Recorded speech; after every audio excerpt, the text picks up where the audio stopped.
Hi viewers, welcome to politicals media. ప్రస్తుతం conocarpus ఏవైతే మొక్కలు ఉన్నాయో, చెట్లు ఉన్నాయో, వాటి మీద పిట్టలు కూడా వాలాయి అనారోగ్యానికి గురవుతాయి, డేంజర్ సమాజానికి అని చెప్పని ప్రచారం జరుగుతున్న నేపథ్యంలో పర్యావరణ శాస్త్రవేత్తలు అవ్వచ్చు, పర్యావరణ ప్రేమికులు అవ్వచ్చు, లేదంటే వృక్షశాస్త్ర నిపుణులు అవ్వచ్చు, ప్రొఫెసర్ మోహన్ రావు గారు మనతో ఉన్నారు. సార్ చెప్పండి, అసలు నిజంగానే ఈ ప్రచారం జరుగుతున్న వార్తలు అంటే చాలామంది కూడా భయపడుతున్నారు.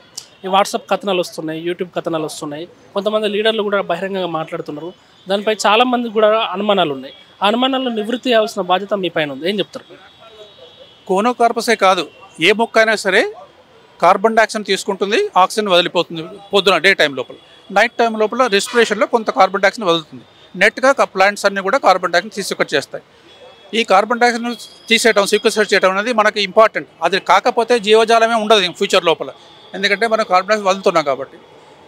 ఏ చెట్లు ఎక్కువ కార్బన్ డైఆక్సైడ్ని అబ్జర్వ్ చేస్తాయని చేసిన పరిశోధనలో ఈ కోనోకార్పస్ ఎక్కువ కార్బన్ డైఆక్సైడ్ని తీసుకుంటుంది. కాబట్టి conocarpus is better than other plants. కాబట్టి దీన్ని మనం విరగొట్టడం, నరకటం అనేది తప్పు కాదంటే దీనివల్ల కొన్ని ప్రాబ్లమ్స్ ఉన్నాయి అనుకుంటున్నారు. ప్రాబ్లమ్స్ కన్నా ఎక్కువ ఏంటంటే, ఇది ఫస్ట్ ఆఫ్ ఆల్ ఇది తక్కువ నీళ్ళు ఉన్నా సరే పెరుగుతుంది, మంచిది. ఏ ఇబ్బందులు ఉన్నా సరే బాగా ఏపుగా పెరుగుతుంది, త్వరగా పెరుగుతుంది, పెద్ద పెద్ద ఆకులు వస్తాయి, కాబట్టి ఎక్కువ కార్బన్ డైఆక్సైడ్ పీల్చుకుంటుంది. కాబట్టి అన్ని లక్షణాలు మంచివి. కానీ జనాలు ఏమనుకుంటుంటే ఈ వేర్లు కిందికి వెళ్ళి నీళ్ళ మొక్క వాటర్ పైప్లను విరగొడుతుందని, నష్టం జరుగుతుందని, ఇన్ఫ్రాస్ట్రక్చర్ ప్రాబ్లం వస్తుంది. ఏ చెట్టు అయినా సరే, వేప చెట్టు అయినా సరే, మర్రి చెట్టు అయినా సరే, దాని కింద వేర్లు ఉన్నప్పుడు ఏ చెట్టు విరగొడుతుంది. కాబట్టి మనం ఆలోచించుకోవాలి, మనం ఎక్కడ పెడుతున్నాం ఇట్లా మొక్కలని చెప్పేసి. కాబట్టి అది మన తప్పుని చెట్టుగా పెట్టడం తప్పు, అది that is not correct. And second thing, ఈ చెట్లు ఎక్కువగా ఉన్న ప్రాంతాల లోపల కొంత ఆస్తమా వ్యాధులు వస్తున్నాయని చెప్పి, రెస్పిరేషన్ ప్రాబ్లమ్స్ వస్తున్నాయని అనుకున్నారు. స్టెఫిలోకాకస్ ఆరియస్ అనేది ఒక విధమైన బ్యాక్టీరియా, దానివల్ల జబ్బులు వచ్చే అవకాశం ఉన్నాయి, వ్యాధులు వచ్చే అవకాశం ఉంది. ఈ చెట్టు నుంచి వచ్చిన రసం, ఆకుల నుంచి వచ్చిన రసంతో స్టెఫిలోకాకస్ ఆరియస్ చనిపోతుంది. అంటే ఇది యాంటీబయాటిక్గా పనిచేస్తుంది, యాంటీ డయాబెటిక్గా పనిచేస్తుంది, యాంటీ ఆక్సిడెంట్ కూడా పనిచేస్తుంది. కాబట్టి ఈ మొక్కకు చాలా మంచి లక్షణాలు ఉన్నాయి. ఆస్తమా అనేది అలర్జీతో వస్తుంది, ఏ పోలన్ అలర్జీ ఉన్నా వస్తుంది. ఈ చెట్టే కాదు, ఏ చెట్టు నుంచైనా పోలన్ పొప్పిడి రాలినప్పుడు కొంతమందికి అలర్జీ ఉన్నప్పుడు అలర్జీ వచ్చే అవకాశం ఉంది. అది కాకుండా కూడా ఈ మొక్క నుంచి వచ్చే కెమికల్స్ కానీ, వాసనలు కానీ ఏమైనా ప్రాబ్లమ్స్ వచ్చే అవకాశం తప్పకుండా ఉంది. కానీ ఆ అవకాశం చాలా తక్కువ. కాస్ట్ బెనిఫిట్స్ చూసుకుంటే చాలా చిన్న ప్రాబ్లమ్స్ ఉన్నాయి, చాలా పెద్ద బెనిఫిట్స్ ఉన్నాయి. కాబట్టి మనం ఎక్కడ ఇది సరిగ్గా వాడితే మంచిది అన్న తెలివిని ఉపయోగించి చేసుకుంటే దాన్ని బెటర్. కానీ ఈ చెట్లను నరికేయటం కానీ, ఎక్కువగా నరికేయటం ఎంత మూర్ఖత్వం.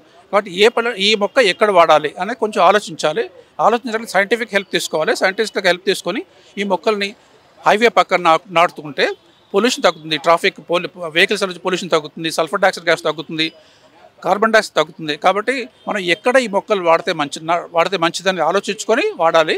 నరకటం అనేది చాలా తప్పు. అంటే సాధారణంగా ఒక మొక్క అయినా, చెట్టు అయినా, ఏదైనా సరే ఈ జంతుజాలం అవ్వచ్చు, పశువులు అవ్వచ్చు, జంతువులు అవ్వచ్చు, తినడం జరుగుతుంది. ఈ మొక్కను ఎక్కడ కూడా ఏ కెమెరాలో ఏ ఫోటో కూడా ఇప్పటివరకు రికార్డ్ కాలేదు, ఏ వీడియో కూడా ఇప్పటివరకు రికార్డ్ కాలేదు ఈ మొక్కను ఒక జంతువు తిన్నట్టు. సో అలాగే చెట్లు కూడా దాని మీద వాలినట్టు కూడా ఎక్కడ మనం చూడలేదు. సో దానికి రీజన్స్ ఏమై ఉంటాయి? ఇది కూడా తప్పు, ఇది కూడా మీడియా ప్రచారమే. అంటే యూట్యూబ్లో అక్కడ వస్తున్న విషయమే.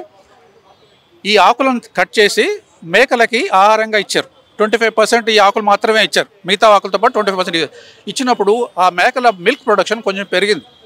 మిల్క్ ప్రొడక్షన్ పెరగటమే కాకుండా వాటిలో ఫ్యాట్ రేషియోలో కొంత బెనిఫిషియల్గా వచ్చింది. అంటే ఫస్ట్ పాయింట్, మేకలు తినవన్న విషయం తప్పు కాదు. వీటిని కట్ చేసి మేకలకు ఇస్తే మేకలు తిన్నాయి. ఇది రీసెర్చ్ పేపర్, పబ్లిషన్ పేపర్. అవి మేకలు తినటమే కాకుండా వాటికి కొంచెం బెనిఫిట్ ఉంది, కొంచెం పాలకు ఉత్పత్తిలో కొంచెం బెనిఫిట్ వచ్చింది. కాబట్టి ఇవి తినవు అన్న విషయం తప్పు. అది ఎక్కడి నుంచో రాంగ్గా వచ్చిన ఇన్ఫర్మేషన్. పక్షులు వాళ్తున్నాయా రాలేదన్న విషయం నాకు తెలియదు, నేను ఎప్పుడు చూడలేదు. కానీ ఒక పక్షులు వాళ్ళకపోయినా నాకు వచ్చిన నష్టం లేదు, మిగతా చెట్లునే వాడటానికి. కాబట్టి అది పెద్ద నష్టమైన విషయం కాదు. అది రాలన్న విషయం కూడా నాకు తెలిసినంత వరకు సైంటిఫిక్గా ఎక్కడ ఉందో లేదో తెలియదు నాకు. సో అంటే ఫైనల్గా ఇప్పుడు ఒక వ్యక్తి సగటున ఆక్సిజన్ పీల్చాలి అని అంటే మొక్కల అవసరం చాలా, ఎందుకంటే కాలుష్యం కూడా చాలా విపరీతంగా పెరిగిపోతుంది. అంటే ఒక ఏడాదిలో ఒక మనిషి ఎంత ఆక్సిజన్ పీల్చుకుంటారో ఆ వ్యక్తికి, ఒక మనిషికి ఒక మొక్క ఎంత ఆక్సిజన్ ఇస్తుంది ఒక చెట్లు.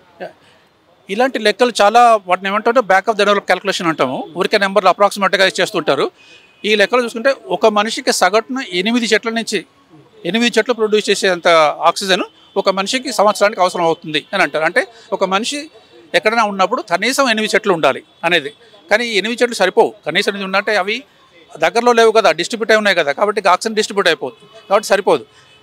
అమెరికా లాంటి దేశాల్లో ఒక మనిషికి దాదాపు 150-200 చెట్లు ఉన్నాయి. మన దేశంలో 28-30 చెట్లు మాత్రమే ఉన్నాయి ఒక మనిషికి. 8 చెట్లు ఉంటే 8 చెట్ల నుంచి వచ్చే ఆక్సిజన్ వాయువు మనకు సరిపోతుంది. కానీ అన్ని చెట్లు పక్కనే ఉండాలి, మనం అక్కడే ఉండాలి. అలాంటివి తక్కువ జరుగుతాయి కాబట్టి మనకి చాలా ఎక్కువ ట్రీస్ ఉండటమే మంచిది. సో ఫైనల్గా ఏం చెప్తారు? సొసైటీ భయపడుతున్నారు కదా, అందరూ పిల్లలు భయపడుతున్నారు, పెద్దలు భయపడుతున్నారు, పిల్లలు పోయి ముట్టుకుందామన్న చెట్లు ముట్టుకునివ్వట్లేదు. ఈ భయానికి శాస్త్రీయమైన ఆధారం లేదు.